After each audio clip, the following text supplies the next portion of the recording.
हर जग्याए ठाकोर समाजने अन्याय केम? एक नानी बाबत थी कलाकारों सन्मान अंदर पण ठाकोर समाज तमाम कलाकारों बादबाकी करेल छे।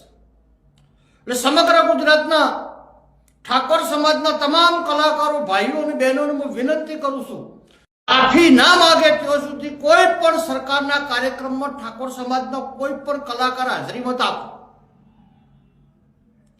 વારંવાર ઠાકોર સમાજનું અપમાન, ઠાકોર સમાજના આગેવાનોનું અપમાન, છેલ્લે ઠાકોર સમાજના કલાકારોનું પણ અપમાન।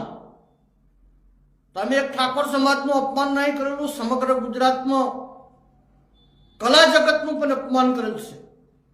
એટલે વર્તમાન સમયની અંદર સમગ્ર ગુજરાતના ઠાકોર સમાજના તમામ કલાકારોને હું વિનંતી કરું છું કે જ્યાં સુધી ગુજરાત સરકાર માફી ના માગે, આપણા પ્રત્યે ભેદભાવ રાખવા બદલ, ત્યાં સુધી સરકારના કોઈ પણ કાર્યક્રમમાં જશો નહીં।